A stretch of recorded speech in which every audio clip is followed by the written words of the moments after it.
हरिः ओम। श्री गुरुभ्यो नमः। हरिः ओम। ओम पार्थाय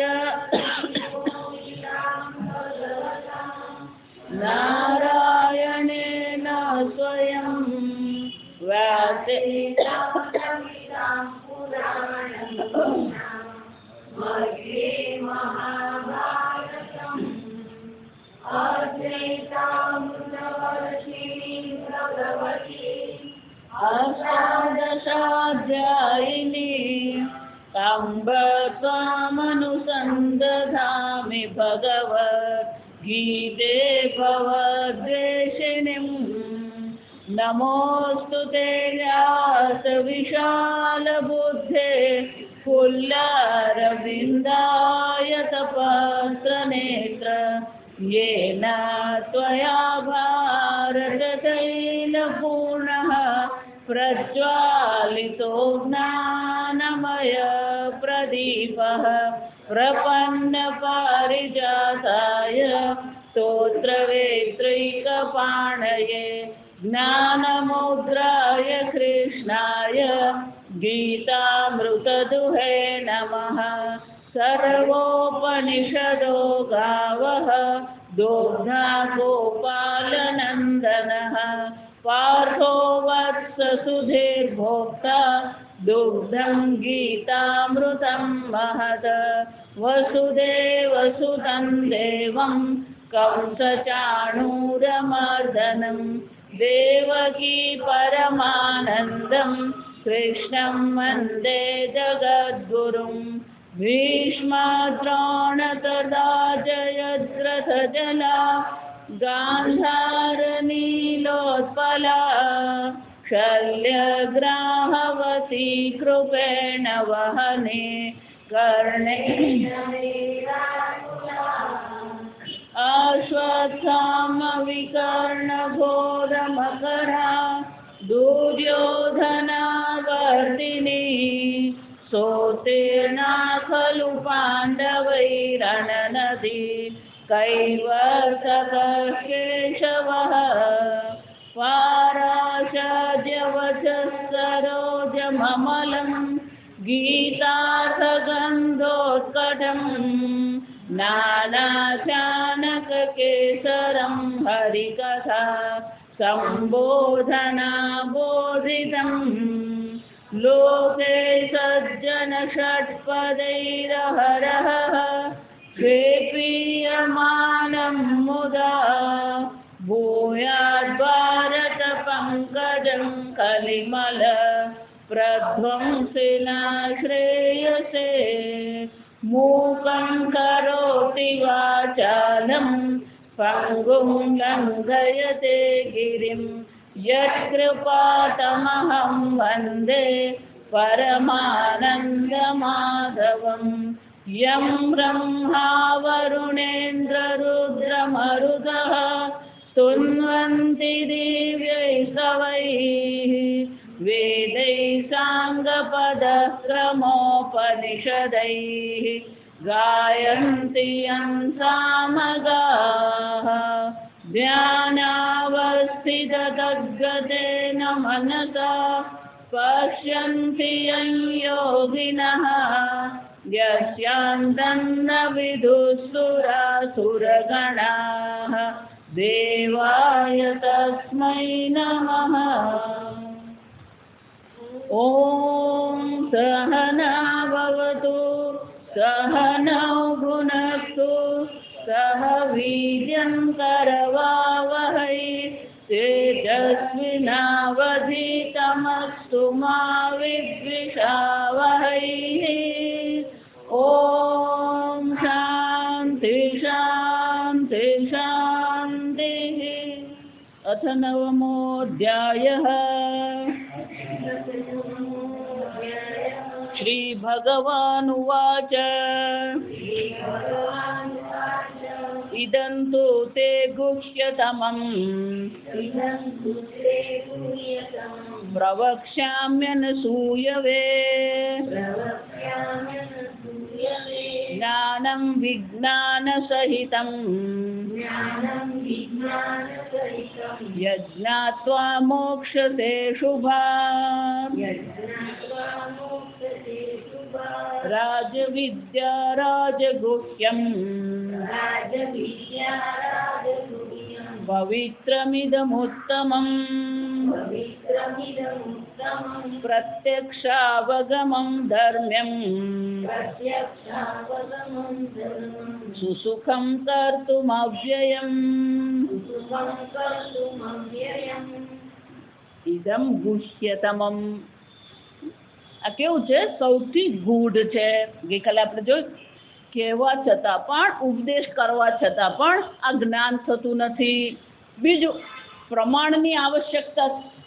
આપણી પાસે જે પ્રમાણ છે એ પ્રમાણ અહીંયા કામ લાગતા નથી. ભલે આપણે આંખથી જોઈ શકીએ છીએ, કાનથી સાંભળી શકીએ છીએ, શબ્દથી વર્ણન કરી શકીએ, પણ જ્યાં સુધી શાસ્ત્ર પ્રમાણની પ્રવૃત્તિ થતી નથી ત્યાં સુધી આ જ્ઞાન થઈ શકતું નથી. બીજું, સૌથી ગૂઢ છે. સર્વના હૃદયમાં એ આત્મા શું છે? વિલસી જ રહ્યો. બહાર શોધવાનું જ નથી, પણ બધા ક્યાં શોધી રહ્યા છે? પેલું બહાર શોધી રહ્યા છે, અને એટલા માટે પણ આત્મા ઉપલબ્ધ થતો નથી. જો એક કેનો ઉપનિષદમાં કહ્યું, જે ચક્ષુષા ન પશ્યતિ, જેને આંખ દ્વારા જોઈ શકાય નહીં, પણ એ ચક્ષુગુંસી પશ્યતિ, જેને કારણે આંખ દર્શન ક્રિયા કરે છે, તદેવ બ્રહ્મત્વમ વિધિ, એ બ્રહ્મ છે. એ જે ચૈતન્ય સ્વરૂપ આત્મા છે એ બ્રહ્મ છે. યત શ્રોત્રેણ ન શૃણોતિ, જેને કાનથી સાંભળી શકાય નહીં, પણ જેને કારણે કાન શું કરી રહ્યા છે? શ્રવણ ક્રિયા કરી રહ્યા છે. જો વિચાર, યત શ્રોત્રેણ ન શૃણોતિ યેન શ્રોત્રગુંસી શૃણોતિ, જેને કારણે કર્ણેન્દ્રિય કામ કરી રહી છે. પ્રાણસ્ય પ્રાણ, મનસો મનઃ, મન પણ મન કોને કારણે છે? એ ચૈતન્ય સ્વરૂપ જે બ્રહ્મ છે એને કારણે. યન મનસા ન મનુતે, જેનું મન દ્વારા આપણે મન દ્વારા મનન કરી શકીએ એમ છે જ નહીં. અને એટલા માટે ગઈકાલે છેલ્લે કહ્યું કે અત્યંત ગૂઢ છે, કે છુપાયેલું છે, તમારી અંદર જ છુપાયેલું. તમારી અંદર કેવું ખોટું જ છે, તમે સ્વયં જ છો. ગઈકાલે કહ્યું એમ દસમાને જ શોધી રહ્યો છે, એમ તમે કોને શોધી રહ્યા છો? પોતાને જ શોધી રહ્યા. Seeker himself is sought. શોધવા વાળો જ શોધવાનો વિષય છે, પણ એને પોતાના વિશે અભિપ્રાય બાંધી દીધો. હું જીવ છું, પુરુષ છું, સ્ત્રી છું, માતા છું, પિતા છું. આપણે શું કરી લીધા? અનેક પ્રકારના પોતાના વિશેના અભિપ્રાય બાંધીને જ બેઠા છે, અને પોતાને જીવ ભાવમાં બેસાડી દીધો હોય એટલે પછી હું પૂર્ણ બ્રહ્મ હોઉં એવું કોઈ જાણવાની કોઈ શક્યતા રહેતી જ નથી એને. એટલા માટે શાસ્ત્ર અને ગુરુની જરૂર પડવાની જ છે. આ ત્રણ જો આ સમજ. આ ચોથું બહુ સરસ છે. આ જગતમાં અનેક પ્રકારના લાભ છે. જાતિ છઠ્ઠા અધ્યાય આપણે જોઈ ગયા. સૌથી મોટો જે લાભ છે કયો છે? યલ્લાભ પરંલાભ મન્યતે નાધિકમ તતઃ. અર્જુન, આ આત્મલાભથી વધારે શ્રેષ્ઠ, વધારે પણ લાભ હું બીજો કોઈ માનતો નથી. જો ભગવાનની માન્યતા, ભગવાનનું મત છે, એનો શું થયો? બીજું જગતમાં ઘણું બધું મેળવીએ છીએ આપણે. ધન મેળવીએ છીએ, પુત્ર મેળવીએ, પુત્રી મેળવીએ, ઘર મેળવીએ, નામના મેળવીએ, સત્તા મેળવીએ, બધું જ મેળવીએ. આ બધું મળ્યા છતાં પણ શું છે? સિકંદર એટલે જયારે મરી ગયો ત્યારે એને શું કહેલું? ઠાઠડી પર જયારે મને લઈ જાઓ ત્યારે મારા બંને હાથ શું કરજો? કે ભલે આટલું બધું હું જીત્યો ને આટલું બધું મેળવ્યું, પણ ગયો ત્યારે તો શું કર્યું? ખાલી હાથે જ ગયો. આ જગતમાં તમે જેટલું મેળવો છો એની કોઈ વસ્તુ તમારી સાથે આવવાની જ નથી. અને એટલે ભગવાન શું કહે છે? યલ્લાભાત પરંડા, આના જેવો બીજો કોઈ લાભ છે જ નહીં. આના જેવી કોઈ બીજી વસ્તુ જ નથી. સૌથી મૂલ્યવાન જો હોય તો આત્મા લાભ છે. આના જેવું મૂલ્યવાન, આના જેવું કિંમતી, આના જેવો શ્રેષ્ઠ લાભ બીજો કોઈ છે જ નહીં. અને છતાં એને માટે કોઈ પ્રયત્ન કરતું જ નથી. કેમ? ગુષ્યતમમ જાગ. આટલો શ્રેષ્ઠ લાભ છે, આટલું કિંમતી છે, અને છતાં પણ એને માટે પ્રયત્ન કરવાનો હોય તો કોણ કરે? જો એટલે સાતમા અધ્યાયમાં ભગવાન કહી ગયા, મનુષ્યાણામ સહસ્રેષુ કશ્ચિદ્, કોઈ પણ પ્રયત્ન કરે, હજારો મનુષ્યમાં કોઈકને આ આત્માનો ઈચ્છા થાય. જો એટલે હું વારંવાર કહું, જ્યાં સુધી ઈશ્વરની ઈચ્છા નહીં હોય, ઈશ્વરનો અનુગ્રહ નહીં હોય, ત્યાં સુધી વેદાંત શ્રવણ શક્ય જ નથી. ઈશ્વર અનુગ્રહાદેવ પુંસામ અદ્વૈત વાસના. આ અદ્વૈત તત્વને જાણવાની ઈચ્છા થવી, એને પાછળ કોણ કારણ છે? ઈશ્વર અનુગ્રહાદેવ. ઈશ્વરના અનુગ્રહ છે જ આપણને આ વેદાંત તત્વ મળે છે. અને એટલે ચોથું કારણ શું છે? આ સૌથી મૂલ્યવાન છે, સૌથી શ્રેષ્ઠ લાભ છે. પાંચમું બહુ સરસ, સૌથી પાવન કરનાર પણ કોણ છે? સૌથી પાવન કરનાર આ આત્મજ્ઞાન જ છે. અનેક પ્રકારની અશુદ્ધિ છે. જો આવે પાણી શુદ્ધ છે એમ ક્યારે કહેવાય? પાણી સિવાય એની અંદર બીજું કઈ હોવું જોઈએ નહીં, તો શુદ્ધ કહેવાય. હું અંદર લીંબુ નીચોવીને તમને આપું તો શુદ્ધ જળ કહેવાય? આત્મા એક અદ્વિતીય તત્વ છે, પણ આત્મા પર આપણે શું કરી દીધું?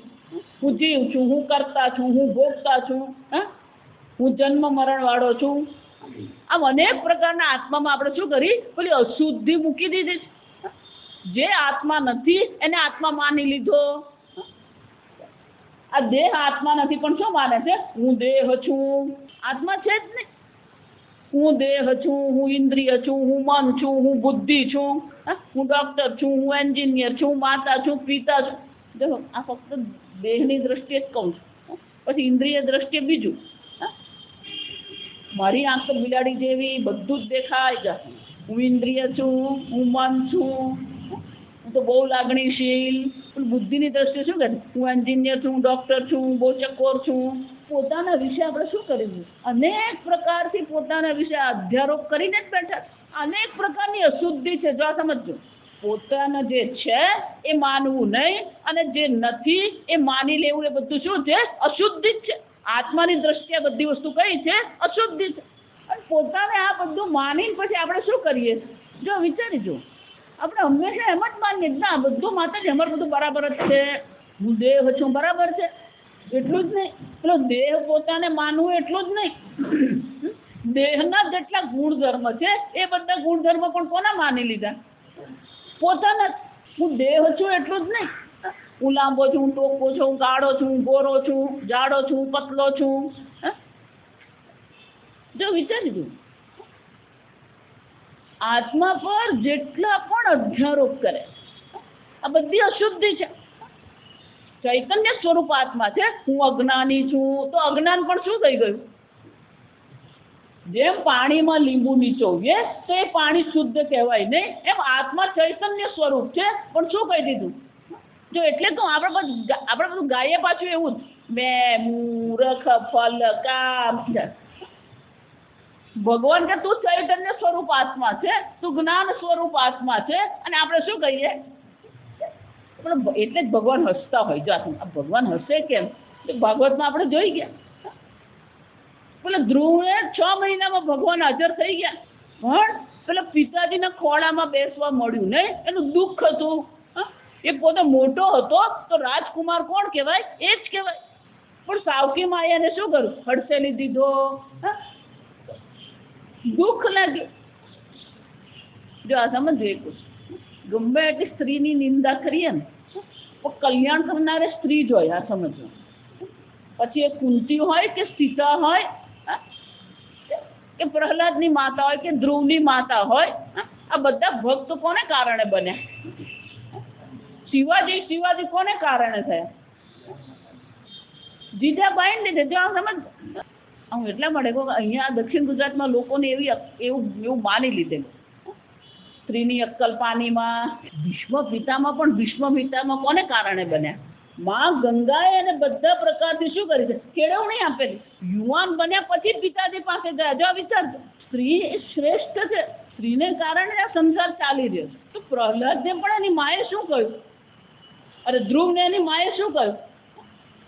બેટા આપણે ઝઘડો કરવો નહીં. તો શું કહ્યું?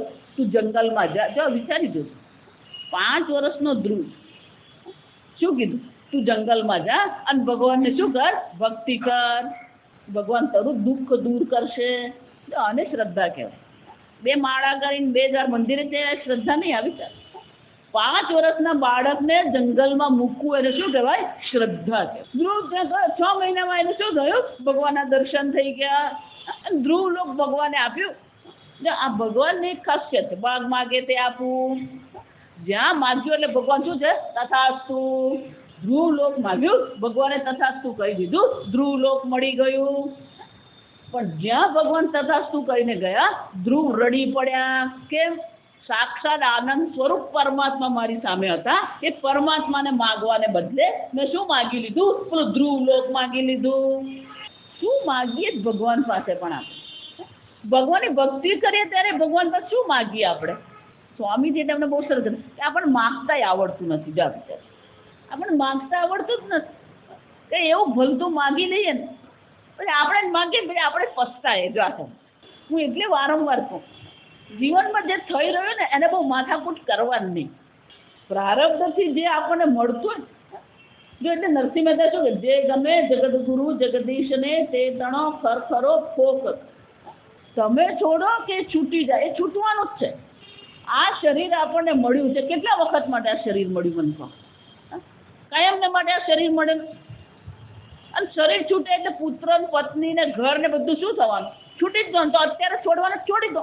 નહીં માતાજી એમ કોઈ થોડો છોડું પકડીને જડે પકડ. આમ આપણે પોતાને દેહ અને દેહના સંબંધમાં જ આપણે શું કરીએ? પોતાને ગૂંચવાડ્યા છે. એવો ગૂંચવાઈને પેલો બેઠો છે. આત્મા કેવો છે? નિત્ય શુદ્ધ છે. આત્મામાં નથી દેહ, નથી કર્તૃત્વ, નથી ભોક્તૃત્વ, નથી મન, નથી બુદ્ધિ. મનો બુદ્ધિ અહંકાર ચિત્તાની નાહમ ન ચ શ્રોત્ર જીસ્વે ન ચ ઘ્રાણ નેત્રે. અને છતાં પણ શું કર્યું? આ બધું પોતાને આપણે માની લીધું છે. એટલે જે પેલો આત્મા જે છે કેવો થઈ ગયો? જાણે કે અપવિત્ર બની ગયો. હવે આત્માને શું કરવું પડે? આત્મા અશુદ્ધ જાણે કે ખરેખર શુદ્ધ નથી, જાણે કે અશુદ્ધ થઈ ગયો. તે અશુદ્ધ આત્માને શુદ્ધ કરવો તો ઉપાય શું છે? ઇદમ ગુષ્ય સમમ જ્ઞાનમ. કેમ? નહીં જ્ઞાનેન સદૃશમ પવિત્રમિહ વિદ્યતે. ચોથા અધ્યાયમાં ભગવાન શું કહી ગયું? આ જ્ઞાન સમાન અન્ય કોઈ પાવન કરનાર વસ્તુ છે જ નહીં. તે બધું વિસ્તારથી આપણે ચર્ચા કરી ગયા. આત્મલાભ જેવો બીજો કોઈ લાભ નથી. અને આત્માને પાવન કરનાર જે છે કોણ છે? આ જ્ઞાન સિવાય છે જ નહીં. કેમ? કે જ્યાં સુધી પેલી અવિદ્યા દેવી બેઠી છે ત્યાં સુધી એને શું છે? અવિદ્યા જે બેઠી છે શાંતિથી બેઠી નથી. આ સમજ જો વિચાર, આ પૃથ્વી પર ભૂતાન નામનો દેશ છે. તમને નથી ખબર તો કોઈ વાંધો નથી, એ તમારા માટે કોઈ સમસ્યા ઊભી નહીં કરે. પણ તમે પોતાને જ જાણતા નથી અને જે જાણો છો એ યોગ્ય જાણતા નથી, તો એ તમારા માટે શું છે? મહાન દુઃખનું કારણ છે. આત્મામાં અવિદ્યાના દર્શન કરવા એ શું છે? અશુદ્ધિ છે. અને એટલે આ જ્ઞાન કેવું છે? ભાઈ અવિદ્યાની નિવૃત્તિ કરનાર છે. આ જ્ઞાન કેવું છે? અવિદ્યાની નિવૃત્તિ કરે. અને અવિદ્યાની નિવૃત્તિ થાય તો એની સાથે સાથે શું થવાનું? અવિદ્યાથી જે બધો અધ્યારોપ કરવામાં આવે છે, પોતાને દેહ મન બુદ્ધિ માનવામાં આવે છે, આ બધી વસ્તુનો પણ શું થઈ જાય છે? નિવૃત્તિ થઈ જ જાય. તો આત્મામાં જેટલા પણ અધ્યારોપ કરવામાં આવ્યા એ બધા અધ્યારોપનું નિવૃત્તિ કરનાર કોણ છે? આ જ્ઞાન છે. અને એટલે ભગવાન શું કહે છે? નહીં જ્ઞાનેન સદૃશમ પવિત્રમિહ વિદ્યતે. હા, સૌથી મોટો લાભ પણ આત્મજ્ઞાન છે. અને આ આત્માને સૌથી પાવન કરનાર પણ કોણ છે? આ આત્મજ્ઞાન જ છે. અને એટલે ભગવાન કહે છે ઇદમ ગુષ્ય સમમ જ્ઞાનમ. આ સૌથી ગૂઢ જ્ઞાન અર્જુન છે. પ્રવક્ષ્યામિ, હું અવશ્ય તને કહીશ. જો ભગવાન સ્તુતિ શાના માટે કરે? વેદાંતમાં એવું કહેવાય, સ્તુતિ શાના માટે કરવામાં આવે? શ્રોતૃ બુદ્ધિ પ્રરોચનાર્થાય. એ સાંભળનારના મનમાં, સાંભળનારની બુદ્ધિમાં એના પ્રત્યે શું થાય? રુચિ ઉત્પન્ન થાય. આપણે છોકરાઓને કહીએ ને આ એવું જ છે. જો એટલે ભલે વ્યવહારિક રીતે તમે મોટા થઈ ગયા, બુદ્ધિની દ્રષ્ટિએ કોઈ મોટું થતું જ નથી. આ સમજ બધા બાળક બુદ્ધિના જ છે.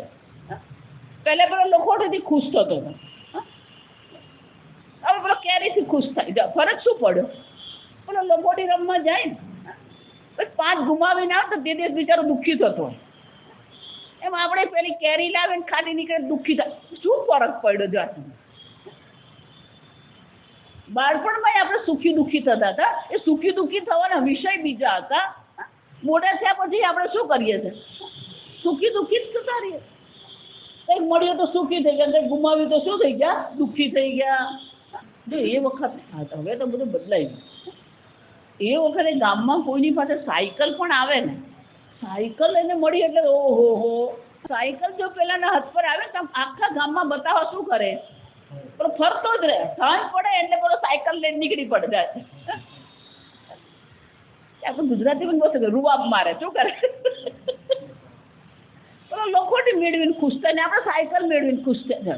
અનંત બ્રહ્માંડની દ્રષ્ટિએ તમને જે મળી રહ્યું છે એ કેટલું છે? વૈજ્ઞાનિકો એવું કહે છે, ભૌતિક શાસ્ત્રી, આ અવકાશમાં બધા પદાર્થોનું અંતર માપવું હોય ને તો આપણું કિલોમીટર ને મીટર કામ નહીં આવે, એટલે બીજો માપદંડ બનાવ્યો અને પ્રકાશ વર્ષ કહેવામાં આવે. આ પ્રકાશ જે છે એની ગતિ કેવી છે? 1 સેકન્ડમાં 1,86,000 માઇલ જતું. એક સેકન્ડમાં જો વિચાર, 1 સેકન્ડમાં કેટલું જાય? 1,86,000. આવું એ પ્રકાશનું કિરણ જે છે 1 વર્ષ સુધી ગતિ કરે. જો વિચારજો કેટલો આંકડો થાય. 1 સેકન્ડમાં જો 1,86,000 હોય તો 1 વર્ષ સુધી એ ગતિ કરતું રહે અને જેટલું અંતર કાપે એનું શું કહેવાય? પ્રકાશ વર્ષ. પ્રકાશ વર્ષ છે આપણા માટે તો બુદ્ધિની બહારની વસ્તુ છે. ભૌતિક શાસ્ત્રીઓએ શોધી નાખ્યું કે આ બ્રહ્માંડ જે છે, ત્યાં સાંભળો, પહેલા અહીંયા પૃથ્વી પર પેલા દૂરબીન રાખીને આપણે જોતા હતા, પણ પૃથ્વીનું વાતાવરણ જે છે એ આપણને બહુ વિઘ્ન કરનારું હતું. એટલે હવે એ લોકોએ શું કર્યા? પેલા દૂરબીનને ઉપગ્રહ બનાવીને દૂરબીનને ક્યાં મૂકી દીધા? ઉપર પરિભ્રમણ કક્ષામાં મૂકી દીધા. અને એ દૂરબીનથી એ લોકો શું કરે છે? આ બ્રહ્માંડને જોવાનો પ્રયત્ન કરે. એ લોકોએ જોયું કે આ બ્રહ્માંડનો જે વિસ્તાર છે કેટલો છે. જો 1 પ્રકાશ વર્ષ આપણા મગજમાં બેસતું જ નથી. આ સમજો, 13,000 કરોડ પ્રકાશ વર્ષ. જો ગણતરી કરો, એમાં તમારી સાયકલ ને, તમારું લખોટી ને, તમારું ઘર ને, તમારું વલસાડ ને, તમારું ગુજરાત ક્યાં મનકો? અલ્પમાં બેઠા છે આપણે. અલ્પમાં બેસીને પછી આપણે શું કરતા રહીએ? મને સાયકલ મળીને મારું ઘર બની ગયું, મારું નવું ઘર બની ગયું. લોકોને પછી બતાવવાને બહુ હરખ હોય. મતલબ જો આ બધું આમ નવું બનાવી દીધું. એ નવું કેટલું? 9 દિવસ. જો આ વિચાર, નવું કેટલા દિવસ? આ નવા ઘરમાં જઈએ જો વિચારી દો, આપણી બુદ્ધિ ક્યાં ગૂંચવાયેલી ફરે. પેલું નવું ઘર બનાવે ને, પેલી વાસ્તુ કરે, પછી બંગલો બનાવે, પેલો વાસ્તુ કરે ને બધાને બોલાવે એટલે બધા આવે. પણ વાસ્તુ વખતે બીજું બધું ફર્નિચર એવું હોય ને, પેલું ઘર જ હોય ચાલ, એટલે બધાને બતાવે. પણ પેલું ફર્નિચર ને બધું ગોઠવાઈ જાય ને પછી હજી એને પેલું બધા આમ પેલી બાળક બુદ્ધિ જતી જ ને. જેમ બાળક પેલું આમ કંઈક પણ નવું કરે ને તો મમ્મી જો તો જ્યાં સુધી એ મમ્મીને, દાદીને, પપ્પાને પેલું બતાવે નહીં ત્યાં સુધી એના મનને શાંતિ થાય. એમ આપણે પેલું નવું ઘર બનાવ્યું, નવું ઘરમાં બધું ફર્નિચર કર્યું, જેટલા આવે એટલે બધાને શું કરીએ? જો બેડરૂમમાં અમે બહુ સરસ ફર્નિચર બનાવ્યું, ચાલ બતાવું. પેલો બાળક છે તે પેલું એનું ચિત્ર બતાવે, તમે ફર્નિચર બતાવો. ફરક શું પડ્યો?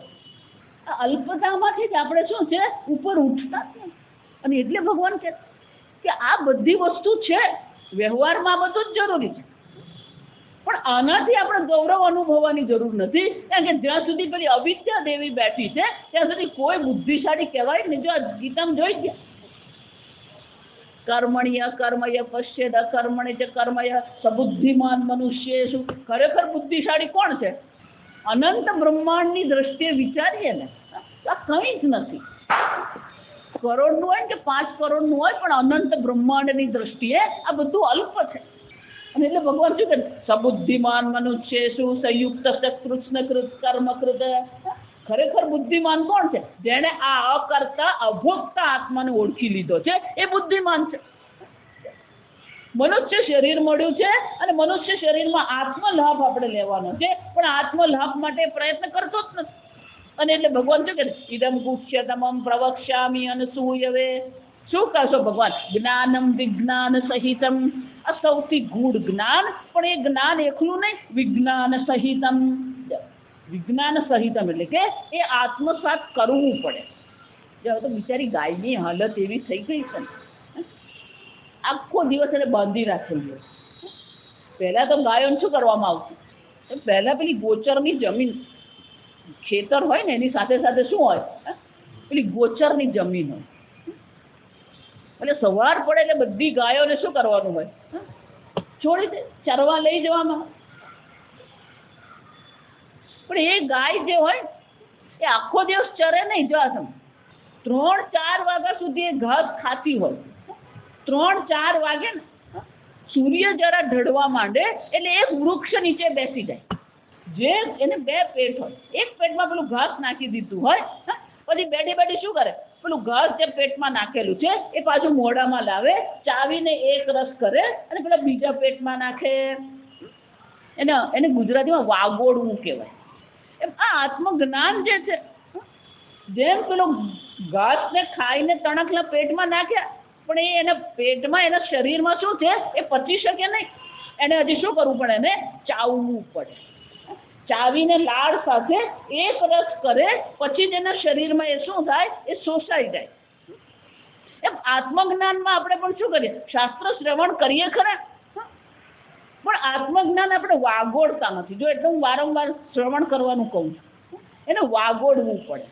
જ્યાં સુધી પેલું ઘાસ વાગોડીએ નહીં ત્યાં સુધી એ ઘાસ શું થાય, એના શરીરમાં એક થઈ શકે નહીં. એ જ રીતે આ આત્મજ્ઞાનને પણ શું કરવું પડે, વાગોડીને આત્મસાત કરવું પડે. અંગ્રેજીમાં એના માટે બહુ સરસ શબ્દ છે, એસિમ્યુલેશન કહેવાય. એને શું કહેવાય, એસિમ્યુલેશન. આત્મસાત કરવું પડે. ગુરુજીએ તો કીધું તું બ્રહ્મ છે, પણ આપણે પણ શું કહેવાનું, હા હું બ્રહ્મ છું. માતાજી એ તો હજી દૂરની વાત. શાસ્ત્ર કહે છે તું અવિનાશી આત્મા છે, શાસ્ત્ર કહે છે તું સર્વવ્યાપી ચૈતન્ય છે, શાસ્ત્ર કહે છે તું એક અદ્વિતીય ચૈતન્ય છે. પછી આપણે પણ શું કહેવું પડે, હા હું છું. એનું વિજ્ઞાન કહેવાનું. ગુરુ પાસે શાસ્ત્ર અધ્યયન કરીએ એને શું કહેવામાં આવે, જ્ઞાનમ.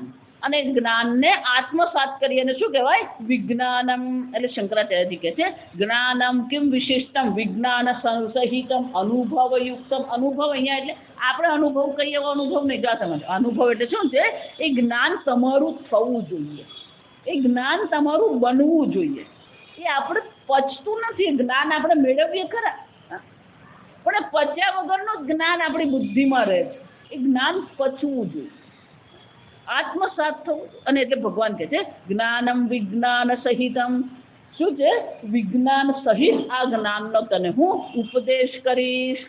તો ભગવાન આ જ્ઞાનનો ઉપદેશ શું કામ કરો, 8મા અધ્યાય સુધી કરી ગયા.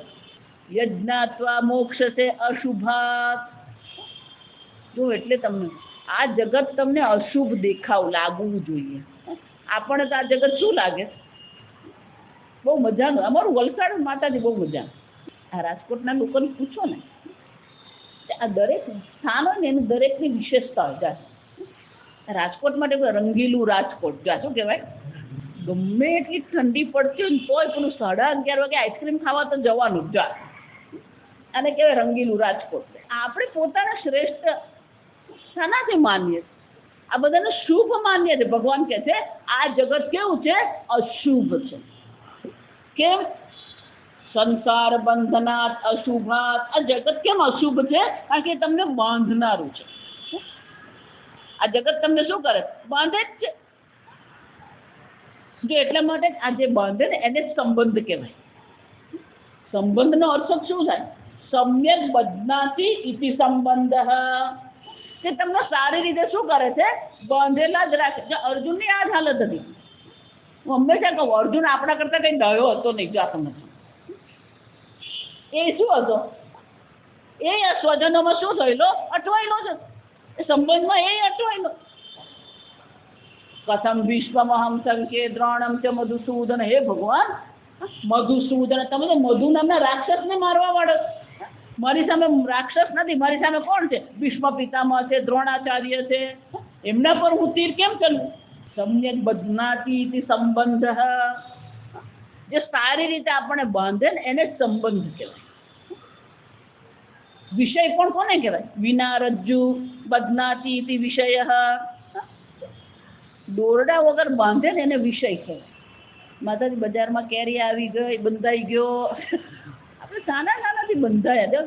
એટલે ભગવાન કહે છે આ સંસાર કેવો છે? સંસાર બંધન છે. અને આ જ્ઞાન કેવું છે? આ સંસાર રૂપી બંધનથી તને છોડાવનાર છે, મોક્ષ છે, મુક્ત કરનાર.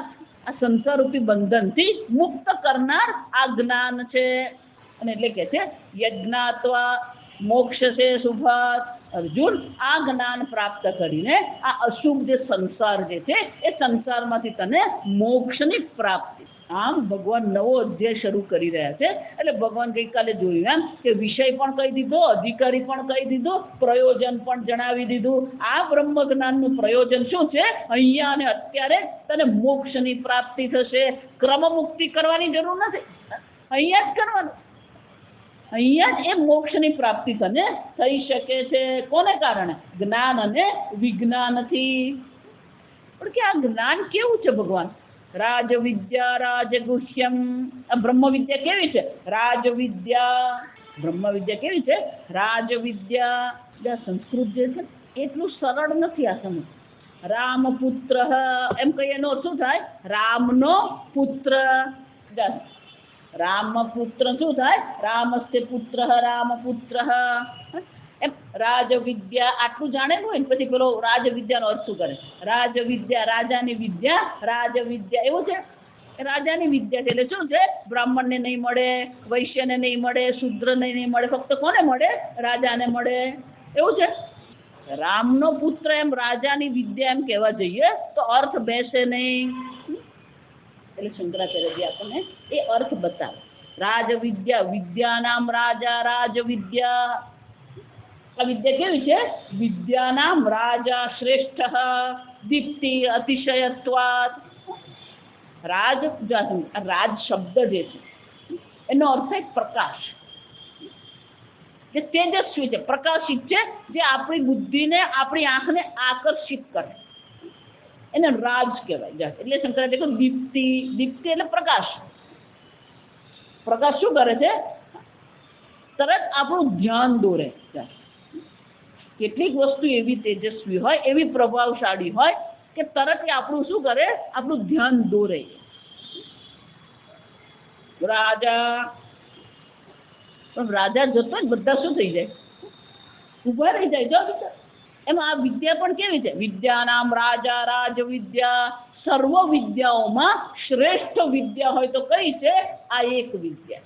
એટલું જ નહીં, શ્રેષ્ઠ છે એટલું જ નહીં, બાકીની જે બધી વિદ્યા છે એ અપરા વિદ્યા છે.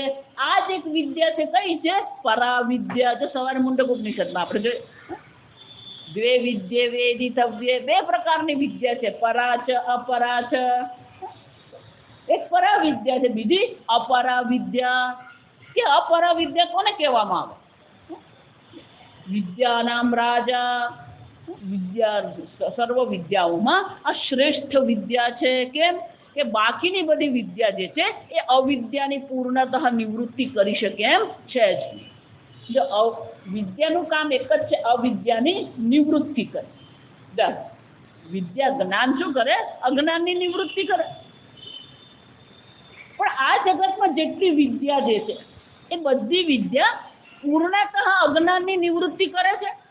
જો આપણે અનેક વાર જોઈ ગયા, આપણું દ્રષ્ટાંત એક જ લેવાનું. પેલો એમબીબીએસ થયો. એટલે એમબીબીએસ થાય ને માતા પિતાને તમે બહુ ખુશ થતા હોય. માતા પિતા કેમ? મારો દીકરો ડૉક્ટર થઈ ગયો. પેલો જે હોય ને એ 2 દિવસ ખુશ રહે ગાધન, પણ ત્રીજે દિવસથી છે ને એના મોઢા પર ચિંતા દેખાય. એટલે મમ્મી, એટલે શું થયું? તું ડૉક્ટર થઈ ગયો કેમ આમ બેઠો? મમ્મી એ તને નહીં ખબર. અરે પણ તું આટલું બધું ભણ્યો, હા આટલું જ ભણ્યો અને તું આટલું મેળવી લીધું, તને ડૉક્ટર તું થઈ ગયો. મમ્મી તને નહીં ખબર, પણ તું બેસ શાંતિ જા. કેમ? જો સાંભળો, એમબીબીએસ થયા પછી એના જ્ઞાનની વૃદ્ધિ થઈ કે અજ્ઞાનની વૃદ્ધિ થઈ? આપણું વાક્ય કયું છે? જેટલું વધારે જાણો એટલું વધારે જાણો, શું જાણતા નથી. પહેલા એટલી ખબર હતી આ કિડની છે, મૂત્રપિંડ છે. પછી એણે પેલો એમબીબીએસ થયો, થોડુંક વધારે મૂત્રપિંડ વિશે જાણ્યું, તો બધું જાણે છે. તો એની અજ્ઞાનની વૃદ્ધિ થઈ, જ્ઞાનની વૃદ્ધિ થઈ. હવે એને ખબર પડી એ શું જાણતો નથી. આ શરીરમાં કેટલા અંગો છે ને કેટલા અંગો કેમ કામ કરે ને કેવી રીતે કામ કરે, આ બધી વસ્તુ હજી એને ખબર જ નથી. હજી બાકી શું છે? સ્પેશિયલાઇઝેશન બાકી. અને એમાંય પછી બધામાં તો થાય નહીં, એક જ થાય ગયા. તો જે જે હોય ન્યુરોસર્જન, જ્યાં તમે આપણે મગજનું ઓપરેશન કરવા વાળો બન્યો, એનો શું થયો? હૃદયનું ઓપરેશન આવડે નહીં, હાડકાનું ઓપરેશન આવડે નહીં, આંખનું ઓપરેશન આવડે નહીં. તો જ્ઞાન વધ્યું કે અજ્ઞાન વધ્યું? આ પુષ્પ છે, જાવ આપણે એમ કહીએ આ પુષ્પ છે, આપણે મને ખબર છે આ ગુલાબ, કેટલું ખબર છે? કેટલું ખબર આપણને? આ ગુલાબ વિશે આપણને કેટલું ખબર છે? આ ગુલાબ છે, એ ગુલાબી રંગનું છે, આનાથી આગળ કંઈ ખબર જ નથી આપણને. કોઈ પણ માણસ એમ કે મને આના વિશે બધું જ ખબર છે, સ્વામીજી કે એને 4 પ્રશ્ન પૂછવા, ચોથા કે 5મા પ્રશ્ન એને શું કહેવું પડે? મને ખબર નથી. ધારો કે કોઈ વનસ્પતિ શાસ્ત્રી હોય અને એણે ગુલાબ પર PhD કરી, એટલે એ શું માને? મેં ગુલાબ પર PhD કરી. એને 4 પ્રશ્ન પૂછે ને 5મા પ્રશ્ન મોટે ભાગે તો ચોથા પ્રશ્ન જ આઈ ડોન્ટ નો ચાલુ થઈ જાય. ગમે એટલું આ ગુલાબ પર સંશોધન કરીએ, પણ એ સંશોધનથી તમે એવું કહી શકો કે મને ગુલાબ વિશે બધી જ ખબર છે? જેણે હૃદયના 500 ઓપરેશન કરેલા એ ડૉક્ટરને જઈને તમે એમ પૂછો કે તમને હૃદય વિશે બધું જ ખબર છે, તો શું કહેશે? કહી શકે મને બધી જ ખબર છે. અને અપરાવિદ્યા છે. ગમે એટલું તમે જાણો છતાં પણ એ જ્ઞાન ક્યારેય પૂર્ણ હોતું નથી, અપૂર્ણતા. પણ આ બ્રહ્મ જ્ઞાન કેવું છે? એકવાર અવિદ્યાની નિવૃત્તિ થઈ, પેલી અવિદ્યા પાછી આવતી જ નથી. પૂર્ણતઃ અવિદ્યાની નિવૃત્તિ કરનાર જો એક જ્ઞાન હોય તો કયું છે? આ બ્રહ્મ જ્ઞાન છે. એકવાર અજ્ઞાનની તમે નિવૃત્તિ કરી, પાછું આવવાનું જ નથી. આ બધા જ્ઞાનમાં તો કેવું છે? ગમે એવો મોટો PhD થયેલો હોય, 75 વર્ષે એને PhD વિશે પૂછવા દેજો, પણ આ અવિદ્યા જે છે, એકવાર બ્રહ્મ જ્ઞાન થયું, અવિદ્યાની નિવૃત્તિ થઈ ગઈ, પછી પાછી અવિદ્યા આવવાની નથી. આ શ્રેષ્ઠતા જવો. ભગવાને સ્તુતિ શાના માટે કરે? કે આપણને આ બ્રહ્મ વિદ્યામાં રુચિ થાય. બીજી બધી વસ્તુઓમાં જે આપણું મગજ વાપરતા ફરીએ છે ને, આપણે બીજે બધે આપણી બુદ્ધિ આપણે બહુ વાપરીએ. ભગવાન કહે તારી બુદ્ધિ તું ક્યાં વાપર? આ બ્રહ્મ વિદ્યા માટે. અને એટલા માટે શું કહે છે? રાજવિદ્યા. આ કેવી છે? રાજવિદ્યાઓમાં શ્રેષ્ઠ વિદ્યા છે. ખરેખર છે ને આને વિદ્યા કહેવાય. જો આ વિદ્યા છે, બાકીની બધી તો શું છે? વિદ્યા કહેવા છતાં પણ અવિદ્યા જ છે. કારણ કે ત્યાં અજ્ઞાનની નિવૃત્તિ થતી જ નથી. અજ્ઞાનની જો નિવૃત્તિ થઈ નહીં હોય તો પછી એને જ્ઞાન કહી શકીએ આપણે? કોઈ પણ ક્ષેત્ર લો, ખાલી મેડિકલ છે એમને, પુષ્પ લઈએ, બ્રહ્માંડ લઈએ, તારા લઈએ, અણુ લઈએ, પરમાણુ લઈએ, કોઈ પણ વસ્તુ લઈએ. જો એટલે હું વારંવાર કે ક્યારેય જ્ઞાનનું અભિમાન કરવાનું જ નહીં. એટલે તમારું જ્ઞાન પૂર્ણ છે જ નહીં, અપૂર્ણ જ છે. એક જ જ્ઞાન પૂર્ણ છે. તો કે કેમ પૂર્ણ નથી? જો આ સમજો, કારણ પણ સમજી લેવાનું.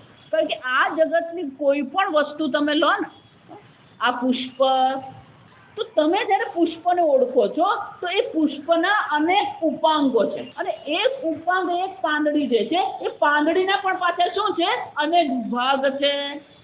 આ પાંદડી એમ જ્યારે આપણે કહીએ તો પુષ્પની પાંદડીમાં અનેક પ્રકારના કોષ છે. ઉપરના કોષ જુદા છે, નીચેના કોષ જુદા છે, અંદર પેલી કેશવાહિની છે. પાણીને પહોંચવા માટે શું છે? અનેક પ્રકારની નસ છે. એક કોષને પણ આપણે જાણીએ તો એ કોષની અંદર પણ શું છે? અનેક પ્રકારના અંગ ઉપાંગ જે છે. કોષના જે અંગ ઉપાંગ જે છે એના પણ પાછા શું છે? કોષનું કેન્દ્ર છે, કોષના કેન્દ્રમાં DNA છે. પેલું DNA છે એનું પણ પાછું શું છે? અંત જ નથી. જો વિચારી જુઓ. અને એટલા માટે તમે ગમે એટલું એના વિશે જાણો, પણ એક વિશે જાણી શકો, બાકીના બધા એના વિશે તો શું થવાના તમારા માટે? આ ભગવાનની જે સૃષ્ટિ છે એટલા માટે બહારની વ્યવસ્થાથી બહુ ખુશ નહીં થવાનું. પેલો આશ્રમ ફલાણો, પેલો આશ્રમ, આ વ્યવસ્થા, આ બધી બહારની વ્યવસ્થા કંઈ નથી. આ સમજ ભગવાને જે વ્યવસ્થા કરી છે, કીડીને કણ, હાથીને મણ, આ ભગવાનની વ્યવસ્થા તમે જુઓ. પુષ્પ એક વ્યવસ્થા છે. પુષ્પ પણ શું છે? એક વ્યવસ્થા, ગોઠવણ, રચના કહેવાય એને. આ ગોઠવણ છે. આ પુષ્પમાં જેટલી પાંદડીઓ છે, અત્યારે હું પાંદડીઓ અલગ કરીને તમને એમ કહું, આ જેવી છે એવી જ પાછી ગોઠવો. ગોઠવી છે ને? ગમે એવો મહાન માણસ હોય, ગમે એવો કલાકાર હોય, પણ બનાવી શકે? શાના માટે આપણે અભિમાન કરીએ? ભગવાન જે રચના જે છે આશ્ચર્યકારક. આ ભગવાનની જે સૃષ્ટિ છે એમાં પૂર્ણ જ્ઞાન ક્યારેય શક્ય નથી. એક બ્રહ્મ વિદ્યા છે, કેવી છે? એ પૂર્ણ છે. અને એટલા માટે કેવી છે? વિદ્યાનામ શ્રેષ્ઠ. એટલું જ નહીં, જેટલી પણ અવિદ્યા, જેટલી પણ વિદ્યા આ જગતમાં જે છે, એ બધી વિદ્યાની એક બીજી વિશેષતા એ છે, એ ક્યારે ભેદ નિવૃત્તિ નહીં કરે. આ જગતમાં જેટલું પણ દુઃખ છે, કોને કારણે છે? દ્વૈતાદિ ભયમ ભવતી. જો આપણે જોઈ ગયા, દ્વૈતાદિ ભયમ ભવતી. જ્યાં દ્વૈત હોય ત્યાં ભય રહેવાનો છે. જો એટલે વારંવાર કહું, એ ત્રણ શબ્દ ભલે ત્રણ છે, પણ અર્થ એનો એક જ છે. શાંતિ, સુખ અને અભયતા. શાંતિ, સુખ અને અભયતા, ત્રણ શબ્દ છે, પણ અર્થ એક જ છે. કેમ? હું ભયભીત છું પણ સુખી છું, કહી શકો? હું શાંત છું પણ ભયભીત છું, કહી શકો? જે શાંત હોય એ જ સુખી હોય, અને જે સુખી હોય એ જ અભય હોય. જા સમજ. અશાંતસ્ય કુત સુખમ. જો અશાંત છે, વિક્ષિપ્ત છે, તો સુખની કોઈ શક્યતા નથી. ને શાંત અને સુખી છે પણ ભયભીત છે. ભયભીત હોય ને વિક્ષિપ્ત હોય. ભયભીત હોય શું હોય? વિક્ષિપ્ત. અને વિક્ષિપ્ત છે તો પછી શું છે? અશાંત છે. અને અશાંત છે તો પછી શું છે? એ સુખી હોઈ શકે જ નહીં.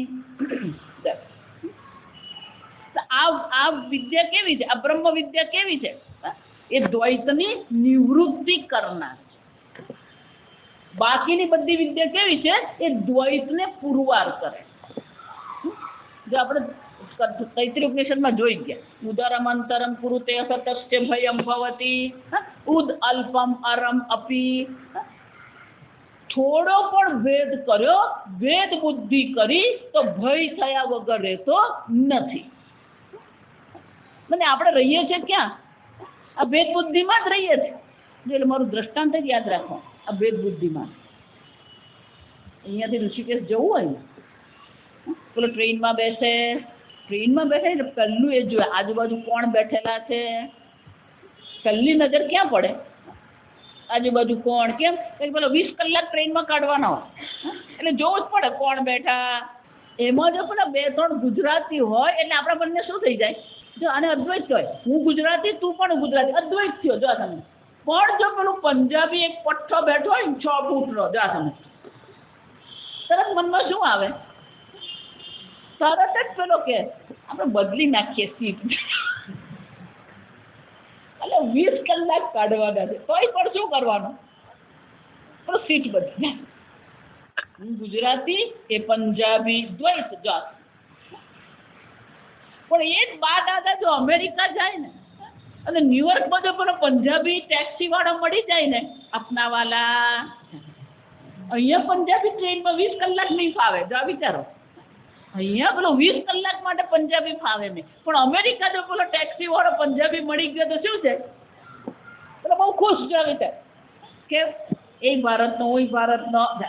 દ્વૈતાદિ ભયમ ભવતી. જ્યાં દ્વૈત હોય ત્યાં ભય રહે. આ જગતની જેટલી વિદ્યા છે એ આ દ્વૈતની નિવૃત્તિ કરી શકે નહીં. જો વિચાર, આ એક જ વિદ્યા એ શ્રેષ્ઠ છે, કારણ કે એ પૂર્ણ અજ્ઞાનની નિવૃત્તિ કરનાર, અજ્ઞાનની પૂર્ણતઃ નિવૃત્તિ કરનાર છે. બીજું એ કેવું છે? આ ભેદ બુદ્ધિની નિવૃત્તિ કરનાર, દ્વૈત બુદ્ધિ કાઢીને. એટલે કહું પેલું મનીષા પંચકમમાં જયારે શંકરાચાર્યજીએ કાશી પેલા ઘાટ પર સ્નાન કરીને જયારે ભગવાન શંકરાચાર્યજી જતા હતા, તો કાશીની સાંકડી ગલી હતી. પેલો ચાંડાળ એના કૂતરાને લઈને જતો હતો. શંકરાચાર્ય શું કીધું? ગચ્છ ગચ્છ. અપમાનિત નથી કરતા. જો સમજ, આપણે ઘરમાં આવું કરીએ. જો આ વિચાર, તો છોકરો ધૂળમાં ભ્રમીને આવ્યો હોય અને આપણે નાહીને નીકળ્યા તો શું કહે, તું દૂર રહેતો, ઊભો રહેતો, જા. અપમાન કર્યું એનું, એને અછૂત માની લીધો. સ્નાન કરીને આવ્યા હતા, ભગવાનના દર્શન કરવા જતા હતા, એટલે પેલો ચાંડાળ આવ્યો એટલે શું કીધું, ગચ્છ ગચ્છ ખસી જા. ત્યારે શંકરાચાર્યજી બહુ સરસ પ્રશ્ન કર્યો, જવાબ દીધા. અરે ચાંડાળ, અન્નમયમ દૂરી કરતુમ ઈચ્છસી, આ અન્નમયથી આ અન્નમયને તું દૂર કરવા માંગે છે, અથવા તો ચૈતન્યમ પંચમહાભૂતની દ્રષ્ટિએ વિચારીએ તો આ શરીર કહીએ કે પેલું શરીર કહીએ, બધા શું છે, એક પંચમહાભૂત જ છે. આત્માની દ્રષ્ટિએ વિચારીએ તો ચૈતન્ય સ્વરૂપ આત્મા પણ કેવો છે, એક અદ્વિતીય છે. આમ એક અદ્વિતીય ચૈતન્યનું જ્ઞાન જેને થઈ ગયું એને માટે પછી દ્વૈત રહેતો જ નથી. જે એટલે જ ભગવાન વારંવાર જે કહેતા રહે છે, અહીંયા પણ આ ચર્ચા આવવાની છે. ગીતામાં આગળ આપણને છઠ્ઠા અધ્યાયમાં કહી ગયું, સર્વભૂતસ્થમાત્માનમ સર્વભૂતાનિ ચ આત્મનિ ઈક્ષતે યોગયુક્ત આત્મા. આ સર્વ આત્મામાં છે, આત્મા સર્વમાં છે, એક અદ્વિતીય આત્મા માત્ર જ છે, બીજું છે જ નહીં. આપણે પેલું બીજું જોઈએ છે ને એટલે દુઃખી થઈએ છીએ. અને આ માટે આ વિદ્યાના રાજા કેમ છે, કારણ કે ભેદ બુદ્ધિની નિવૃત્તિ કરનાર. એટલું જ નહીં, આ વિદ્યા કેવી છે, રાજવિદ્યા કેમ છે, ગમે એટલું જ્ઞાન મેળવો ને તમને તૃપ્તિ થઈ શકે, બસ બુદ્ધિ થઈ શકે, પણ બ્રહ્મ વિદ્યામાં જાણી લીધી પછી શું છે, આત્મરતિ આત્મતૃપ્તશ્ચ માનવ આત્મન્યેત સંતુષ્ટ. જોઈ કે આપણે ઉપનિષદમાં આત્મરતિ આત્મક્રીડ, તૃપ્તિ આપનાર પણ જો કોઈ હોય તો કોણ છે, આ રાજવિદ્યા છે. સંતોષ, તૃપ્તિ બીજા કશાથી મળી શકે એમ છે જ નહીં. આ ગમે એટલા ભોગ કરો, ગમે એટલું ભેગું કરો, પણ તૃપ્તિ મળી શકે તમને. તૃપ્તિ એને કહેવાય કે આપણી બુદ્ધિમાંથી બસ એવું નીકળે, હવે વધારે નહીં, અને તૃપ્તિ કહેવાય. પેલા 4 બટાકા વડા ખાય, પેલી 2 કેરી ખાય પછી શું કહે, 2 વાટકા ભરીને રસ પીધો પછી શું કહે, બસ હવે નહીં. પણ આ બધી તૃપ્તિ કેવી છે, 2 કલાકની તૃપ્તિ. જા 2 કલાક થાય એટલે પાછા પેટમાં ઉંદરડા દોડવા જ માંડે. પણ આ આત્મજ્ઞાન કેવું છે, તૃપ્તિ આપનાર. આત્મતૃપ્તશ્ચ માનવ તસ્ય કાર્યમ ન વિદ્યતે. સૌથી તૃપ્ત કરનાર, સૌથી આનંદ આપનાર જો કોઈ જ્ઞાન હોય તો આ કયું છે, આ બ્રહ્મ જ્ઞાન છે. અને એટલા માટે ભગવાન શું કહે છે, રાજવિદ્યા. આમ ત્યાં 3 આપણે જોયા, વિદ્યાઓમાં શ્રેષ્ઠ છે એટલે પૂર્ણતઃ અજ્ઞાનની નિવૃત્તિ કરે છે, ભેદની નિવૃત્તિ કરે છે, અને તૃપ્તિ આપનાર. ચોથું જો આ સમજો, આ આત્મા સ્વપ્રકાશ છે, ચૈતન્ય સ્વરૂપ. બાકીની બધી વસ્તુ છે એ કેવી છે, જડ છે, દ્રશ્ય છે. બધી વસ્તુ કેવી છે, જડ છે, વિકારી છે. આ આત્મજ્ઞાન જ કેવું છે, સ્વપ્રકાશ છે. સ્વપ્રકાશ આત્માનું તમારે જ્ઞાન મેળવવાનું છે. અને એટલા માટે ખરેખર સૌથી સરળ પણ હોય તો કયું જ્ઞાન છે, આ આત્મજ્ઞાન. પણ છતાં પણ એ આપણા માટે કેવું થઈ ગયું, જો આપણે જોઈ ગયા આગળ અહીંયા પણ આવશે 13માં દૂરસ્થ ચાંતિકે છે. આ આત્મા સૌથી નજીક છે, પણ કેવું થઈ ગયું, સૌથી દૂર, દૂરસ્થ. કેમ, અવિદ્યાને કારણે શું લાગે છે, દૂર છે. ત્યાં 10મા જેવું છે, 10મો ખોવાઈ ગયો એમ કહીએ. જ્યારે એમ કહેવામાં આવે 10મો ખોવાઈ ગયો, એનો શું થયો, અહીંયા ને અત્યારે 10મો નથી. તો 10મો કેવો થઈ ગયો, દૂર થઈ ગયો. પણ જાણી લીધું હું 10મો છું, તો સૌથી નજીક કોણ છે, તો આ બ્રહ્મ વિદ્યા શ્રેષ્ઠ કેમ છે, કે સૌથી નજીક જે તમે જે છે, તમે ચૈતન્ય સ્વરૂપ આત્મા જે છે એનું જ્ઞાન કરાવનાર છે. આમ ભગવાન કહે છે રાજવિદ્યા, વિદ્યાનામ રાજા, રાજવિદ્યા સર્વ વિદ્યાઓમાં શ્રેષ્ઠ વિદ્યા આ બ્રહ્મ વિદ્યા છે. એટલું જ નહીં, રાજગુહ્યમ ગુહ્યાનામ, શંકરાચાર્ય કહે છે દીપ્યતે હિ ઇયમ અતિશયેન બ્રહ્મ વિદ્યા સર્વ વિદ્યાનામ, સર્વ વિદ્યાઓમાં ખરેખર જો પ્રકાશિત થતી હોય, શ્રેષ્ઠ દેખાતી હોય તો એ કોણ છે? જેમ પેલો રાજા ઊભો હોય ને તો બધામાં એ રાજા શું થઈ જાય? આપણે ગુજરાતીમાં બહુ સરસ અલગ તરી આવે એવું કહીએ. જો આપણો સાંઢ હોય ને, ગમે એટલું ગાયનું મોટું ધણ હોય એમાં પેલો સાંઢ શું થઈ જાય? અલગ દેખાય જ છે. એમ આ બ્રહ્મ વિદ્યા કેવી છે? દીપ્યતે પ્રકાશિત થઈ રહી છે. બધી વિદ્યાઓમાં આ બ્રહ્મ વિદ્યા કેવી છે? અલગ તરી આવે છે. અને અતિશયને દીપ્યતી, સારી રીતે પ્રકાશિત થઈ રહી છે, સારી રીતે અલગ દેખાઈ રહી છે. અને એટલા માટે કેવી છે? વિદ્યાનામ રાજા, ગુહ્યાનામ રાજા, સર્વ ગુહ્ય. જો આ જોઈ ગયા ગુહ્યાનામ રાજા, 5 અર્થ આપણે જોઈ ગયા. ગુહ્ય તમામમાં એ જ અર્થ લેવાનો. સર્વ ગુહ્ય જે છે એમાં શ્રેષ્ઠ ગુહ્ય જ્ઞાન કયું છે? આ બ્રહ્મ વિદ્યા છે. સ્વામીજી બહુ સરસ અમને કે આજે આ પહેલાના જમાનામાં પેલા દરેક ગામમાં અખાડા રહેતા. પછી અખાડામાં આપણે પેલા દાવ પેચ શીખવાના હોય. અખાડામાં પેલા દાવ હોય એને, એટલે પેલો શિષ્ય જે હોય જુવાન હોય, આમ શક્તિમાં તરવરતો હોય. પેલો ગુરુજી 40-45 ના થયો હોય, આવડે શ્રેષ્ઠ, પણ શક્તિની દ્રષ્ટિએ જોઈએ તો શિષ્ય કેવો હોવાનો? મજાને જો એટલે ગુરુજી પેલા અખાડામાં અનેક દાવ શીખવે એને. તો પહેલાના જમાનામાં એવું કરવામાં આવતું કે બધા દાવ પેલો શીખવે. ગુરુજી 2 દાવ એની પાસે રાખે. કેમ? પેલો શિષ્ય જો ચેલેન્જ કરે તો શું કરવું પડે? પેલા જે 2 દાવ શીખવેલા નહીં હોય ને એ દાવ એના પર અજમાવવા પડે. એટલે બધા દાવ શીખવે નહીં ગુરુજી.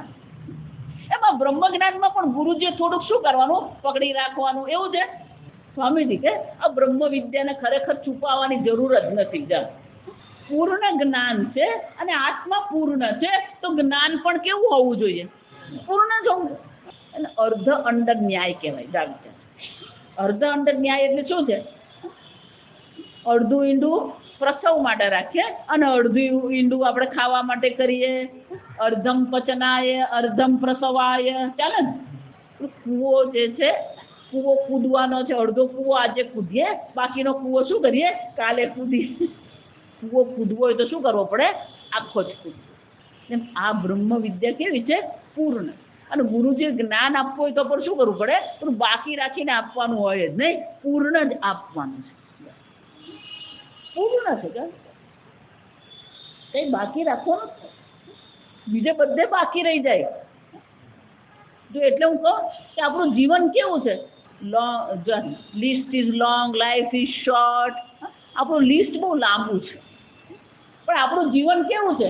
અને પેલું લિસ્ટ લંબાતું જ જાય. આ કરવાનું બાકી, આને મળવાનું બાકી, અહીંયા જવાનું બાકી, આ બાકી છે, પેલા જોવાનું બાકી. બધું બાકી બહુ હોય આપણું.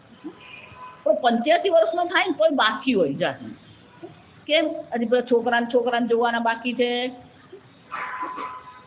ભાઈ તું એકવાર આવી જા ને, કોઈરાને મોઢું બતાવી જા. ટિપિકલ દાદીનું વાક્ય. બધું બાકી બહુ રહી જાય. આ બ્રહ્મજ્ઞાન એક છે તેમાં શું છે? કઈ બાકી રહેતું નથી. અને એટલે ભગવાન કહે છે કે આ કેવું છે? ગુહ્યાનામ શ્રેષ્ઠ. જો છુપાવવાની જરૂર નથી અને છતાંય કેવું છે? છુપાયેલું છે. ગઈકાલે જોઈ ગયા આપણે, એ છુપાવવાની જરૂર જ નથી. અને છતાં પણ કેવું છે? ગુહ્યાનામ રાજા. સૌથી ગૂઢ જો કંઈ હોય તો કયું છે? આત્મજ્ઞાન. અને એટલે ભગવાન કહે છે રાજ વિદ્યા રાજ ગુહ્યમ. આ જ્ઞાન કેવું છે? વિદ્યાઓમાં પણ શ્રેષ્ઠ છે અને સર્વ ગુહ્ય પદાર્થ જે છે એમાં પણ આત્મા કેવો છે? આત્મજ્ઞાન કેવું છે? શ્રેષ્ઠ છે. આગળ આપણે આવતીકાલે શંકરાચાર્ય જયંતિ છે. જો આપણે શંકરાચાર્યજીને આધારે આ બધું ભણી રહ્યા છે, એટલે કાલે શંકરાચાર્યજી જયંતિ છે તો શાંકર પાસે તો ભણવાનું હોય જ. જો આ ખરેખર એમનું જે સન્માન છે તો કયું છે? આપણે શાંકર ભાષ્યનું અધ્યયન કરીએ. એટલે કાલે આપણે વર્ગ તો રાખીશું, અડધો કલાક આપણો વર્ગ રહેશે અને શંકરાચાર્યજીની આપણે કાલે પૂજા કરીશું. શંકરાચાર્યજી જયંતિ છે તો એમની શું કરવી જોઈએ? આપણે પૂજા અવશ્ય કરવી. પણ શિવલિંગમાં આપણે અભિષેક ને એવું કરીએ, એવું બધું કંઈ કરવાની આપણે જરૂર નથી. તમે બધાએ દેવ પૂજનમ પુસ્તક લીધું જ છે. બધા ભગવાનની પૂજાનું પુસ્તક દેવ પૂજનમ તમારી પાસે છે. આજે રાત્રે જઈને પહેલા દેવ પૂજનમ કાઢી લેજો. પછી કાલે આખા દિવસ ખટપટમાં ભૂલી જવાય. દેવ પૂજનમમાં શંકરાચાર્યજીની પૂજા આપી છે. એટલે આપણે સંકલ્પ કરીશું, સંકલ્પ કરીને શંકરાચાર્યજીની પૂજા આપણે કાલે કરીશું. અભિષેક ને એવું કરવાનું, એટલે સ્નાન ને વસ્ત્ર ને બધું છે નહીં. તમે બધા ફૂલ લઈને આવજો. શંકરાચાર્યજી ભગવાનને આપણે જે કંઈ નૈવેદ્ય ધરાવવું હોય, મીઠાઈ છે, ફળ છે, જે પણ તમારી ઈચ્છા, નૈવેદ્ય લઈને ભોગ લઈને આવજો. આપણે દીવો લઈને આવજો, કે બધા પાસે શંકરાચાર્ય ભગવાન રહી શકે નહીં, એટલે દીવા પર જ આપણે શું કરી શકીએ? અર્ચના કરી શકીએ. દીવો, થાળી, પુષ્પ અને નૈવેદ્ય લઈને આવજો. બરાબર? કાલે હું તમને એ શંકરાચાર્યજીને 108 નામ હું તમને બોલાવડાવીશ. થોડા લાંબા નામ, થોડાક નામ લાંબા છે, બોલવાની જરા તકલીફ છે. તમારી પાસે પુસ્તક હશે તો બધા શ્લોક, આવાહનના બધા શ્લોક આપણે સાથે, ધ્યાનના બધા શ્લોક શું કરી શકીએ? જાત સાથે બોલી શકીએ. બરાબર? ધૂપ, દીપ, નૈવેદ્ય. એટલે આપણે કાલે વહેલા મળીએ તો જરા થઈ શકે. 5 થી 7 એવું આપણે રાખીએ. 5, 5:15 વાગે બધા આવી જાઓ. 5:30 આપણે વર્ગ શરૂ કરી શકીએ. 5:30 થી 6 અડધો કલાક આપણે અધ્યયન કરીશું. 6 વાગ્યા પછી પાછી વ્યવસ્થા કરીને આપણે શું કરીએ? શંકરાચાર્યજીની પૂજા કરીએ. અને શંકરાચાર્યજીનું એક જ સ્તોત્ર પણ આપણે બોલીશું. બહુ સરસ સ્તોત્ર છે, બોલાવીશ તમને. એમના શિષ્ય જે છે તોટકાચાર્યજી જે છે, એમણે સરસ મજાનું શંકરાચાર્યજી પર સરસ મજાનું 8 શ્લોકનું સ્તોત્ર બનાવ્યું છે ગુરુ પર. તો કાલે એનો પણ હું તમને પાઠ કરાવીશ. બરાબર? એટલે કાલે આપણે કેટલા વાગે મળવાનું? 5 વાગે. 5, 5:15 વાગે આવી જજો. એટલે આપણે બરાબર એક્ઝેક્ટ 5:30 ક્લાસ શરૂ કરીશું. બરાબર? એટલે કાલે આપણે 5:15 થી 6 ક્લાસ લઈશું. 6 થી 7 શંકરાચાર્ય ભગવાનની પૂજા કરીશું. કાલે છેલ્લો દિવસ છે. હવે પછી પાછા આપણે 1 કે 2 જુલાઈએ અવશ્ય આપણે મળીશું. બરાબર? 1 કે 2 જુલાઈ જોઈ લઈશું આપણે. લગભગ તો 1 જુલાઈ જેવું થશે. જૂન, જુલાઈ નહીં, જૂન. બરાબર, 1 જૂન. ઓમ સ્વસ્તિ પ્રજાભ્ય પરિપાલયન્તામ ન્યાયેન માર્ગેણ મહિં મહિષાઃ ગોબ્રાહ્મણેભ્ય શુભમસ્તુ નિત્યં લોકા સમસ્તા સુખિનો ભવન્તુ કાલે વર્ષતુ પર્જન્યઃ પૃથ્વી સત્યશાલિની દેશોऽયં ક્ષોભરહિતઃ બ્રાહ્મણા સંતુ નિર્ભયાઃ ઓમ સર્વેષાં સ્વસ્તિર્ભવતુ સર્વેષાં શાંતિર્ભવતુ સર્વેષાં પૂર્ણં ભવતુ સર્વેષાં મંગલં ભવતુ સર્વે ભવन्तु સુખિનઃ સર્વે સन्तુ નિરામયાઃ સર્વે ભદ્રાણિ પશ્યन्तુ મા કશ્ચિत् દુઃખભાગ્ ભવેत् અસતો મા સદ્ગમય તમસો મા જ્યોતિર્ગમય મૃત્યોર્મા અમૃતંગમય ઓમ પૂર્ણમદ પૂર્ણમિદં પૂર્ણાત પૂર્ણમુદચ્યતે પૂર્ણસ્ય પૂર્ણમાદાય પૂર્ણમેવાવશિષ્યતે ઓમ શાંતિ શાંતિ શાંતિ હરિ ઓમ શ્રી ગુરુભ્યો નમઃ હરિ ઓમ